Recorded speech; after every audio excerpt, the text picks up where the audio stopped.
اعوذ باللہ من الشیطان اللعین الرجیم بسم اللہ الرحمن الرحیم مشارق انوار الیقین فی اسرار امیر المومنین علیہ السلام، صفحہ نمبر 27،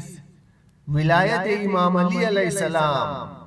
اس باب میں ہم ولایت امام علی علیہ السلام کا مقدس دروازہ حدیث قدسی کی چابی سے کھول رہے ہیں۔ حدیث ہے، اللہ بذات خود فرما رہا ہے، امام علی علیہ السلام کی ولایت ایک طاقتور قلعہ ہے، جو میرے عذاب سے بچنا چاہے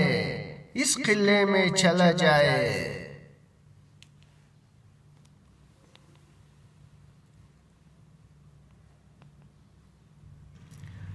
اللہ نے امان کا وعدہ صرف اس سے کیا ہے جو ولایت امام علی علیہ السلام کو اپنائے، کیونکہ ولایت امام علی علیہ السلام کے اقرار سے نبوت کا اقرار جڑا ہوا ہے، اور نبوت کے اقرار سے توحید کا اقرار جڑا ہوا ہے۔ پس موالی وہ ہے جو اصول دین میں عدل و امامت کو مانتا ہو۔ عدل توحید باری کے لیے ضروری اصول ہے، جو اس اصول کو مانتا ہے وہ مومن ہے، اور مومن عربی زبان میں اس کے لیے استعمال ہوتا ہے جس کو امن و امان مل گئی ہو۔ پس امام علی علیہ السلام کا ماننے والا ہی مومن ہے، جسے عذاب اللہ سے امان دی گئی ہے، اور جو امام علی علیہ السلام کو نہیں مانتا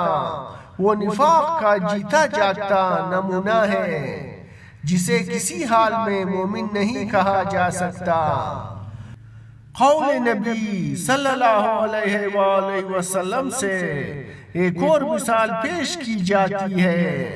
فرمان رسالت صلی اللہ علیہ وآلہ وسلم ہے،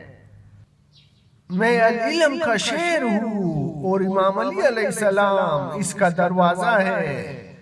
یہ واضح اشارہ ہے اس طرف کہ شہر میں داخل ہونے کے لیے صرف دروازہ ہی استعمال ہوتا ہے۔ اس مثال کے ذریعے نبی صلی اللہ علیہ وآلہ وسلم نے امت کو پابند کر دیا کہ نبی صلی اللہ علیہ وآلہ وسلم کے بعد دین کا علم امام علی علیہ السلام اور اولاد امام علی علیہ السلام کے علاوہ کسی سے حاصل نہ کرے،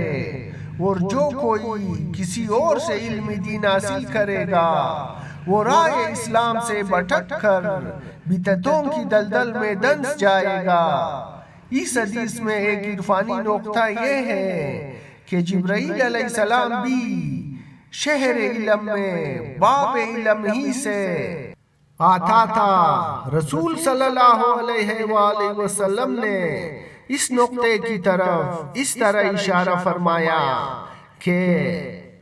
اے علی علیہ السلام، اللہ نے اپنے غیب پر جتنا چاہا اس سے مجھے وہی فرشتوں کے ذریعے آگاہ فرمایا، اور ان تمام امور پر تم کو اپنے الہام کے ذریعے مطلع کر دیا۔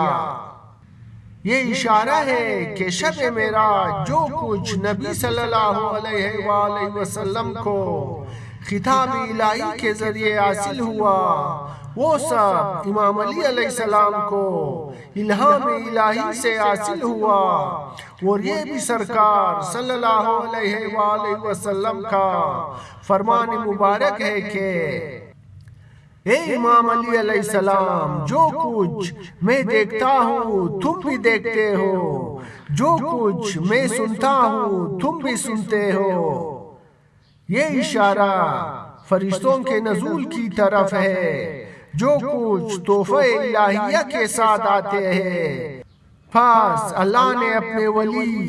امام علی علیہ السلام کو بھی سب کچھ سننے اور دیکھنے میں شامل رکھا،